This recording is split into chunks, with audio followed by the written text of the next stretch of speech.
Mas hoje é comemorado o dia da avó, e não, então sejam abraçadas virtualmente aí, cada vovó receba um abraço, receba um beijo dos seus netos. E dizem que é um grande privilégio ser vó e vô, então é um privilégio de fato, quando se chega a essa idade, tem os netinhos para mimar, para tomar conta, né? Para poder fazer carinho, receber carinho, então isso é muito bom. Então que Deus continue te abençoando nessa grande tarefa que é ser vó. E dizem que o trabalho da avó e do vô é estragar a criança, né? Não, é educar. A Bíblia diz que eu tenho que ensinar os filhos dos meus filhos também a palavra de Deus, né? Então o papel da avó e do avô também é educar, criar hábitos, mas nem tanto. Deixa isso para os pais, ser chato deixa para os pais. Vamos abrir nossas Bíblias? Um texto muito bonito, a gente vai pensar um pouquinho. Se eu fosse dar um tema, a mensagem seria 5 razões para você não se preocupar. Mateus capítulo 6, versículo 25. 5 razões para que você não se preocupe, né? 5 razões para que você possa descansar na palavra de Deus. 5 razões para que você possa desfrutar do privilégio que é servir a Deus. Mateus capítulo 6, versículo 25 diz: Por isso vos digo, não fiqueis ansiosos, em algumas traduções vai dizer, não fiquem preocupados, não fiquem temerosos com o que comereis ou com o que bebereis, nem quanto ao vosso corpo com o vosso vestido. Não é a vida mais do que o alimento e o corpo mais do que o vestido ou o vestuário? Jesus está pregando ou fazendo aqui o seu maior sermão ético. Esse sermão é chamado Sermão do Monte, e ele transcreve a maneira como eu devo me relacionar com o outro, com Deus e comigo. Chega aqui num ponto em que Jesus fala a nós sobre as nossas necessidades. Quando Jesus chega a esse ponto do sermão, ele já vinha trabalhando outras características do relacionamento interpessoal, mas aqui ele diz, eu quero falar agora algo que você deve fazer a respeito de você mesmo. Não fique ansioso. Eu tenho dito com frequência que o mandamento mais difícil de cumprir não é o não adulterar, o não mentir, não roubar, mas é justamente esse, não fique ansioso por coisa alguma. Esse certamente é o mandamento mais difícil de cumprir, porque, vez por outra, nós nos pegamos ansiosos e preocupados. Alguém um dia me disse assim, eu não perco sono por nada. Eu durmo tranquilo, eu não tenho problema nenhum e tudo isso, eu sei administrar a coisa de uma maneira muito tranquila, muito light, muito leve. E dias depois, essa mesma pessoa me disse, pastor, lembra daquela conversa que nós tivemos? Aí eu falei, qual? Porque eu disse que eu não perco sono por nada? Eu falei, lembro, eu perdi. E querendo ou não, de vez em quando, isso acontece com a gente. Nos preocupamos, talvez porque nos falte fé, talvez porque seja da nossa própria origem, da nossa própria gênese, do nosso próprio ser. Mas o certo é que a gente, por não só uma vez ou outra, mas por diversas vezes, a ansiedade vem e toma conta do nosso ser. Alguém definiu a ansiedade como trazendo algo do amanhã para hoje, querendo viver o amanhã hoje, querendo tomar as rédeas ou controlar tudo e todas as coisas ao mesmo tempo. Diz que quanto mais o indivíduo é controlador, mais ansioso ele é. Quanto mais controladora a pessoa, mais ansiosa ela é, porque ela quer ter o domínio, as rédeas sobre tudo e sobre todos. Quando alguma coisa, por menor que seja, sai do seu controle, então ela fica nervosa, ela machuca quem está perto, ela entra em desespero, ela fala coisas que ela mesma se arrepende depois, mas o fato é que fala, que faz. E nós temos esse defeito de querermos controlar o todo. Temos esse defeito, então, de fazer prognósticos e querer que a vida siga uma linha reta. Gosto muito dessa frase que está lá em Portugal escrita, que diz o seguinte, navegar é preciso, viver não. E cada um interpreta de uma forma. A forma mais bonita que eu vi de interpretar essa frase foi a seguinte, na navegação você sabe onde você está, para onde você vai. Viver não tem essa mesma precisão cirúrgica da navegação. Você não sabe o que pode encontrar, você não sabe quais são as mudanças e as nuances da vida. E tudo isso gera num coração inquieto ainda mais inquietude. Tudo isso gera num coração frustrado ainda mais frustrações. E Jesus Cristo vem e diz de forma muito bonita, dizendo, não fique ansioso. Pare. Pedro diz, lançai sobre ele todas as vossas ansiedades. Em outras traduções, eu acho até mais bonita essa outra tradução que diz, lançai sobre ele todos os vossos cuidados, porque ele tem cuidado de vocês. Esse o fato que muitas vezes nós não percebemos como Deus tem cuidado de nós. Eu tenho dito com frequência como Deus é bom. Deus tem sido de uma generosidade sem igual. Eu olho Deus fazendo tudo para o nosso bem. Eu vejo Deus cuidando de nós como uma ama cuida do seu filho pequeno. Deus nos poupa, nos abençoa. Deus tem feito muito mais do que aquilo que imaginávamos, porque Ele é Deus e Ele é bom. Por isso, quando eu leio o texto sagrado, eu vejo como Deus vai guiando a história, guiando toda a humanidade para a sua própria honra e glória. E aí eu percebo a bondade de Deus em todos os aspectos da vida. Por isso, eu poderia aqui citar pelo menos 10, 20, 30 razões para que você não pudesse se preocupar. Eu escolhi 5 versículos que nos diz exatamente o que nós precisamos fazer. Que nos diz perfeitamente que nós devemos descansar, que nós devemos acreditar tão somente na bondade e na misericórdia de Deus. Será que é tão difícil assim confiar em Deus? Será que é tão difícil assim eu aprender a descansar na graça e na misericórdia de Deus? Será que é tão difícil? Talvez, diante de todos esses problemas, de todas essas situações, a coisa mais difícil é aquietar o nosso coração.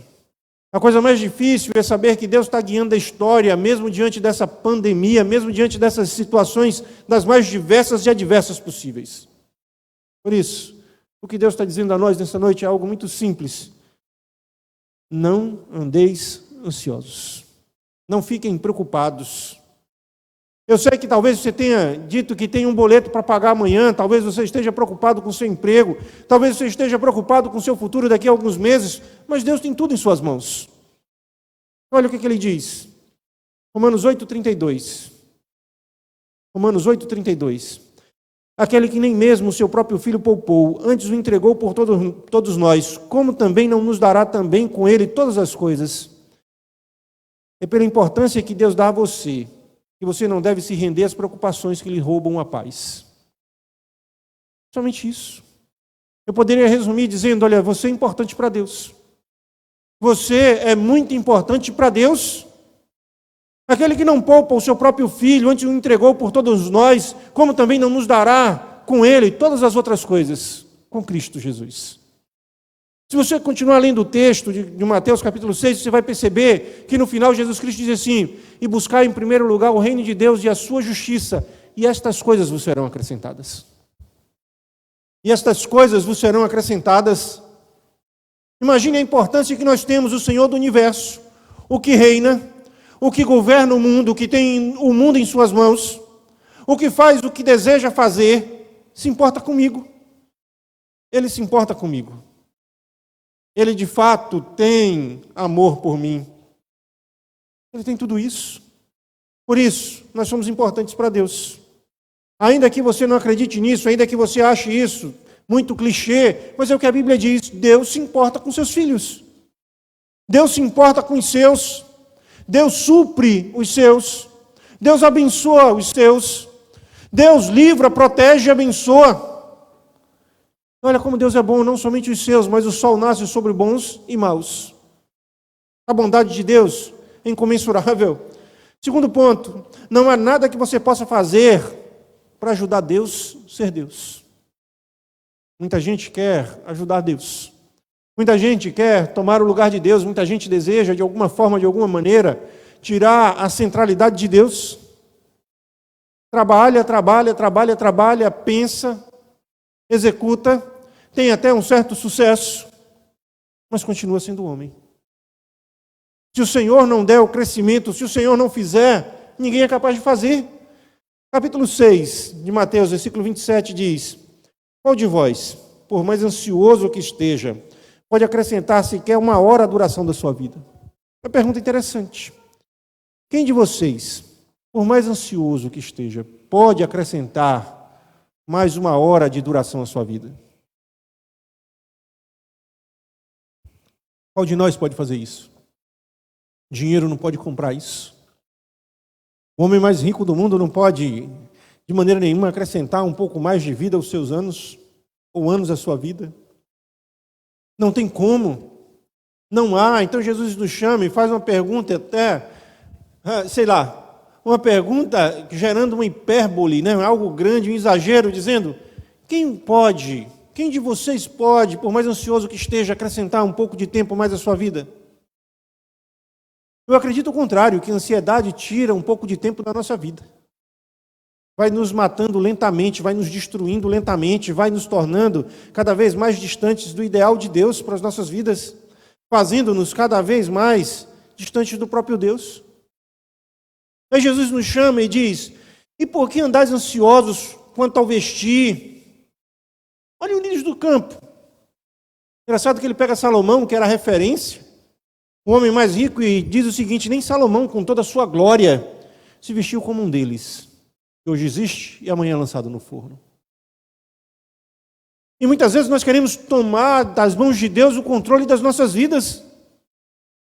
O ansioso, ele quer ajudar Deus a ser Deus, ele quer ensinar Deus a fazer o seu papel. Ele não aceita de uma forma nenhuma o tratamento de Deus, e muitas vezes esse tratamento é extensivo, longo e dolorido, ou doloroso. Ele não aceita nada disso. Não aceita.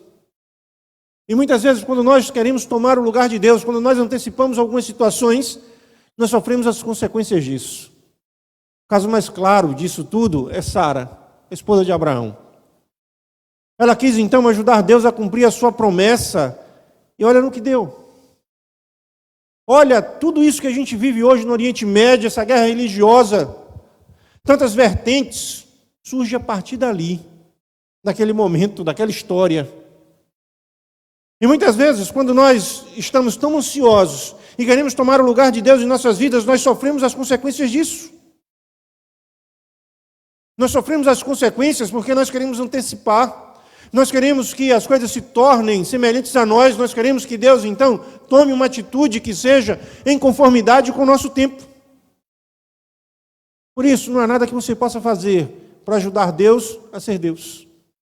Lutero tem uma frase que eu acho magnífica, que ele diz: deixe Deus ser Deus sobre a sua vida. Deixe Deus ser Deus.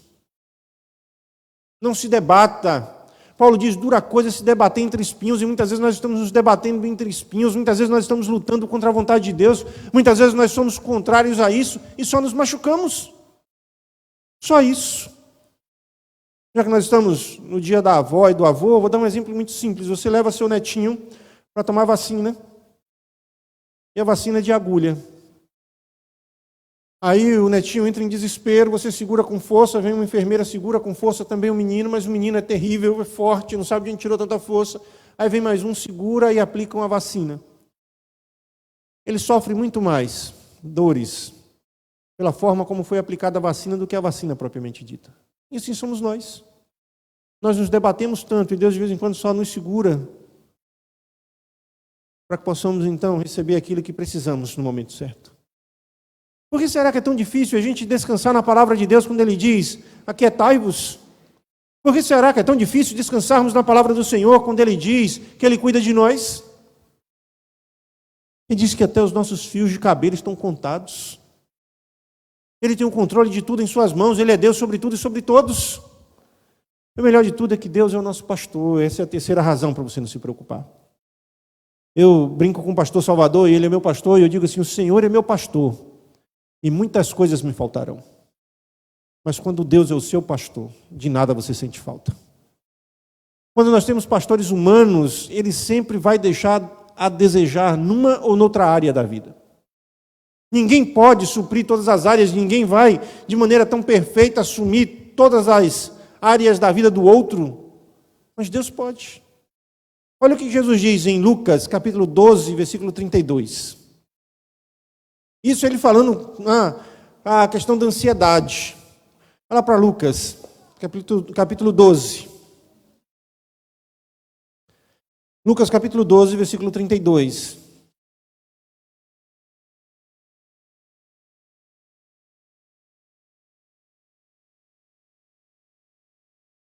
Aqui é um resumo do Sermão do Monte. Então ele diz: antes buscai o reino, e essas coisas vos serão acrescentadas. Aí o versículo 32 ele diz: não temas. Eu acho interessante essa expressão. Por favor, não fique com medo. Não fique com medo daquilo que vai vir, não fique com medo daquilo que já passou, não fique com medo do presente. Não tenha medo. Medo e fé não caminham juntos, ou um ou outro. Ou você caminha guiado pela fé ou pelo medo. Por ambos não dá. Aí ele faz, chamando para si, chamando para perto aqueles seus ouvintes, dizendo: não temas, ó pequeno rebanho. Não temas. Não temas, ó pequeno rebanho. Não tema pelo fato de você ser fraco, não tema pelo fato de você não ser autossuficiente, não tema porque você não tem o controle de tudo em sua vida, não tema. Por quê? Aí ele vai dizer por quê. Porque é do agrado do vosso Pai dar-vos o reino. Veja que ele nos trata como ovelhas. Davi faz questão de dizer: o Senhor é o meu pastor e nada me faz falta.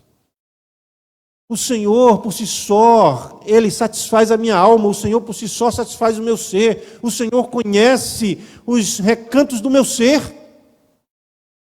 Aí Ele vem, Jesus, e sussurra aos nossos ouvidos, dizendo: não tema, ó pequeno rebanho. Eu sei que vocês são pequenos, eu sei que vocês não são autossuficientes. Mas fiquem tranquilos, porque foi do agrado de Deus. Foi do agrado do Pai dar-vos o reino. Como é bom ser ovelhas do pastor supremo. Como é bom, de fato, ser ovelha do pastor que cuida, que ampara, que nos guia por verdes pastos, que sara a nossa alma, que nos dá descanso. Como é bom, como é maravilhoso sentir isso, se sentir amado, se sentir cuidado e tratado. Como é bom tudo isso. Em meio a tudo que a gente está vivendo, muita gente tem se esquecido de quem de fato ela é ovelha. Aí alguns fazem questão de dizer: olha, eu sou ovelha do ministério do pastor fulano, eu sou ovelha do ministério tal. Esqueça isso, você é ovelha de Jesus. Você é ovelha de Jesus, do melhor pastor do mundo. Você não precisa de um pastor humano para se identificar com ele, você precisa de Jesus. Essa é uma das verdades que muitas vezes as pessoas não compreendem. O nosso pastor é Jesus Cristo, o nosso Senhor. Eu sou só o co-pastor, o pastor falho, limitado, mas Ele é o nosso pastor. E não preciso de subterfúgio, eu não preciso de intermediários para chegar até Ele, eu posso me aproximar dEle. Eu posso, de fato, me aproximar dEle e descansar na Sua presença. Nós somos ovelhas bem cuidadas, diga-se de passagem. Aqueles que se aproximam do seu Senhor, Ele cuida. E sabe o que o pastor fazia? O pastor pegava a ovelhinha, colocava no meio das pernas, tirava o carrapicho todo, olhava para ver se tinha algumas feridas, se tinha alguns parasitas, cuidava daquela ovelha, limpava, dava remédio, fazia o que era preciso ser feito, mas era um contato íntimo, não era terceirizado, era o pastor que fazia isso. E outra coisa interessante, nós não somos cuidados por um terceirizado, por um mercenário, por um empregado. Nós somos cuidados pelo dono. Tem aquele ditado que diz assim: quem engorda o boi é o olho do dono. Os olhos do Senhor estão sobre nós. Aí você que está gordinho, fique tranquilo. É bênção de Deus. São os olhos do Senhor que estão sobre você. É Deus cuidando, é Deus tratando. É Deus fazendo o que precisa ser feito. É esse Deus que faz questão de se relacionar com a gente. É esse Deus que faz questão de estar conosco. Foi o que eu falei de manhã. Às vezes a gente recebe alguém em nossa casa e fica assim sem jeito, sem assunto. Fica, sei lá, todo desconcertado. Mas quando a gente ama a pessoa, a gente leva para a cozinha. E fala: senta aqui, vamos tomar um café. Aí pega aquela xícara quebrada, a boca. Não é isso? Quando vê alguém que você não tem intimidade e você quer impressionar, você bota uma xícara bonita, aquelas porcelanas que você comprou para impressionar mesmo, que você não usa nem para você mesmo, porque dá trabalho para lavar. Aí chega alguém lá que é de casa, você chega assim: toma um café aqui. Aí bota ali um pão, uma manteiga, um pedaço de queijo, sei lá, o que você tiver na mesa, não se preocupa tanto, e a conversa flui. Assim é com Deus. A gente se relaciona com Ele de maneira tão legal, tão boa, E a gente não precisa impressionar Deus. Deus nos pega, nos coloca entre as pernas, tira o carrapicho, tira os carrapatos, trata as nossas feridas, ou como diz o vaqueiro, trata as nossas bicheiras. Depois de nos tratar, nos dá um tapinha e diz, agora vai. É esse pastor que cuida de nós. Quarto motivo que eu tenho para que eu não ande preocupado com nada, é que eu posso descansar e deleitar no Senhor. Primeiro eu quero explicar essa palavra deleite. É sentir prazer. Pense num pudim. Você fez um pudim. Maravilhoso, pudim de leite condensado. Acho que todo mundo gosta, né? Fez um pudim, deu até água na boca agora. Aí você acaba de almoçar, você está com a barriga cheia, aí a mulher coloca lá o pudim. Aí você corta um pedaço e você vai pegando de pedacinho em pedacinho. Aí pega aquele caldinho e sente um deleite. Essa é a ideia, você se deleitar no Senhor. Não se deleitar no pecado, mas se deleitar no Senhor. Como é bom demais. Sentir prazer na presença de Deus, se sentir em paz com Deus. Poder chamar Deus de pai, Deus de amigo e dizer o seguinte, Deus, é bom demais caminhar contigo. Se o Senhor é por mim, está tranquilo. Se o Senhor está comigo, tranquilo. Se o Senhor está comigo, então eu posso caminhar, eu posso sentir prazer na tua presença. Agora é ruim demais quando você não sente prazer em Deus. Quando era pequeno, quando chegava alguém na casa da gente que era alguém chato, aí colocava-se a vassoura atrás da porta, de cabeça para baixo. Já fizeram isso? Não era para a pessoa ir embora logo.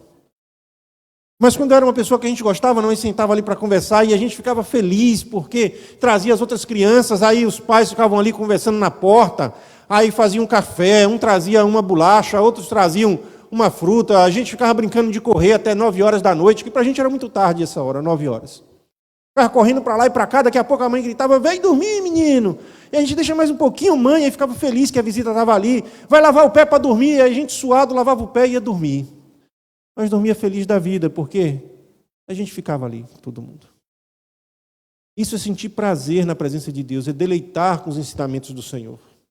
Alguém um dia disse, como é que consegue crente ir para a igreja de manhã, no domingo, cedo, à noite, de tarde às vezes tem reunião da MCA, que é a Sociedade de Senhoras, né?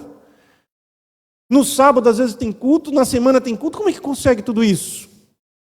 Eu falei, é simples, sente prazer. É o prazer do crente. É o prazer de estar na casa do Senhor. O Salmo de número 44, versículos 5 e 8 diz, por ti venceremos os nossos inimigos, pelo teu nome pisaremos os que se levantam contra nós, pois eu não confiarei no meu arco, nem na minha espada que poderá me salvar, mas tu nos salva dos nossos inimigos e confunde os que nos odeiam. Essa é a ideia de confiar em Deus. Nós entendemos o que é deleitar, agora nós precisamos entender o que é confiar em Deus. Confiança. A gente ouve muito aí nos filmes, né? A gente assiste filmes, essas coisas, dizendo, olha, fulano pagou uma fiança. A nossa relação com Deus é confiança. É o pendor do Espírito Santo que está em nós, que nos faz confiar em Deus. Essa confiança é não confiar no braço forte, é não confiar naquilo que o homem nos promete, é não confiar nos prognósticos, é confiar em Deus. É confiar no Senhor. É saber da bondade e da misericórdia do Senhor que se renovam a cada dia, a cada instante. E todo tempo a gente glorifica esse Deus, a todo tempo a gente louva esse Deus. Em meio às dores a gente louva a Deus também. Já foi visitar alguém de câncer ou qualquer outra doença e você sai de lá dizendo, meu Deus, eu fui confortar e saí confortado, eu fui ali fazer uma visita pensando que eu ia levar uma palavra de apoio, eu que saí de lá muito melhor do que entrei. E são pessoas que confiam em Deus, que colocam a sua esperança em Deus, então ela sabe que nada pode destruí-la. O crente sempre vence. Paulo é que diz isso. Se eu viver para Cristo, se eu morrer é lucro. É essa ideia de confiança, de saber em quem nós confiamos, de conhecer esse Deus, de saber a bondade e a misericórdia de Deus se renovando a cada dia, a cada instante de nossas vidas, que nos faz caminhar. Não são os sonhos que nos impedem de enlouquecer. É a nossa fé que faz com que permanecemos lúcidos. É tudo isso. É dessa maneira, dessa forma que a gente deve viver. Aí o Salmo 37, que é um salmo maravilhoso, diz: e deleitarei, encontrarei deleite. Aí o versículo 37, 5 diz: entrega teu caminho ao Senhor, confia nele, e o mais ele fará. Você só consegue entregar se você confia. Se você não confia em alguém, você não entrega, de maneira nenhuma. De forma nenhuma. E nós precisamos rever a nossa confiança em Deus. Você não tem motivo para se preocupar, desde que você confie em Deus. Olha o que Jesus falou. Que nós que somos maus, sabemos dar boas dádivas, bons presentes aos nossos filhos. Quanto mais Deus. Quem de vós, o filho pedindo um pão, lhes daria uma pedra? Ou um peixe, lhes daria uma cobra? Quem? Se nós somos assim, imagine Deus. Quinto motivo, quinta razão para que você não se preocupe, não se estresse. Ele te ama. Tem versículos demais. Porque Deus amou o mundo de tal maneira que deu seu Filho unigênito para que todo aquele que nele crê não pereça, mas tenha a vida eterna. João 3,16. Todo mundo conhece esse texto. Todos. Mas Romanos 5, versículo 6 ao 8 diz: porque Cristo, estando nós ainda fracos, morreu ao seu tempo pelos ímpios. Porque apenas alguém morrerá por um justo. Pois poderá ser que pelo bom alguém ouse morrer.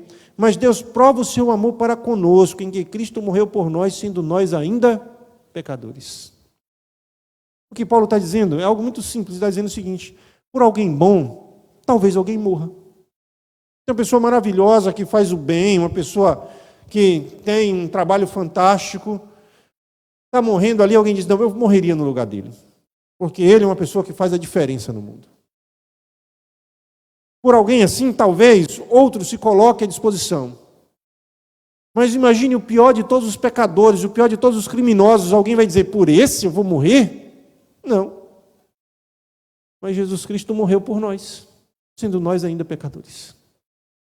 Que prova maior do que essa? Do amor de Deus para conosco? Que prova maior do que essa? Eu posso duvidar de qualquer coisa, menos da bondade de Deus e do seu amor por mim.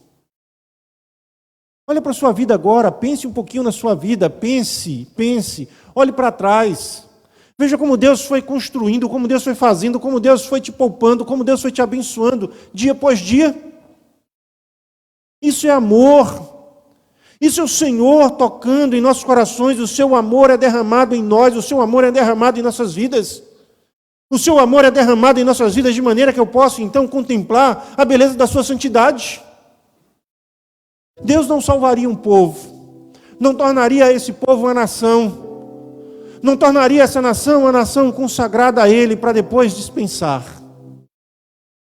Sabe, a gente tem vivido dias difíceis, reconheço. Mas não olhe para a dificuldade, olhe para a bondade de Deus. Olhe para a graça de Deus. Perceba como Deus é bom na sua vida. Primeiro olhe, reconheça e perceba como você é importante para Ele. Ele, então, enviou Jesus Cristo para morrer em seu lugar. Perceba que você não precisa fazer nada senão obedecer. E um dos critérios da obediência é aprender a descansar. Muitas vezes nós parecemos crianças agitadas, que o pai e a mãe dizem: vai dormir, porque amanhã você precisa acordar cedo. Vou dormir. Descansa. O que Deus está dizendo para nós é justamente isso: descansa, vá dormir, vá para o seu canto. Deus não precisa da sua ajuda para ser Deus.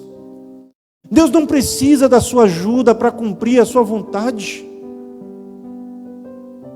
O que você precisa é aprender a descansar e a fazer a vontade de Deus. Lembre-se que você tem um pastor. Esse pastor cuida de você. Esse pastor guia até águas tranquilas, até pastos verdejantes. Lembre-se disso. Por isso, aprenda a deleitar-se na presença de Deus. Você tem duas opções: ou você olha para os seus problemas, para as adversidades da vida, ou você olha para o Deus da vida. Para onde você quer olhar nesse instante? Você pode então abrir agora aí o seu celular e você vai ver um monte de notícias ruins. Alguém disse que o que vende jornal é notícia ruim. Não é à toa que os sites de notícias tiveram a sua maior audiência nesse período. Não é à toa que os telejornais, principalmente o telejornal de uma determinada emissora, tem batido recordes de audiência. Porque está vendendo notícia ruim. O Evangelho é boa nova, o Evangelho é notícia boa, o Evangelho é notícia que salva. É notícia que tira os nossos medos, e o Evangelho diz: descansa porque Ele te ama. Descansa porque Ele te ama, descansa porque Ele se importa com você, descansa porque Ele para a história, move a história por você. E não é porque você é bom, não é porque você é bonito, não, é porque Ele é bom. Não há, então, razão para ser senão a bondade e a misericórdia de Deus. E esse Deus diz a nós nesse instante, de forma muito tranquila: não vos preocupeis com o dia de amanhã. Ele diz a nós, de maneira muito suave, sussurrando aos nossos ouvidos: não se preocupe com o dia de amanhã. Viva o hoje. Viva o momento na minha presença. Porque quando nós buscamos o reino e a sua justiça, as demais coisas nos são acrescentadas. Vamos ficar de pé, nós vamos orar nesse instante.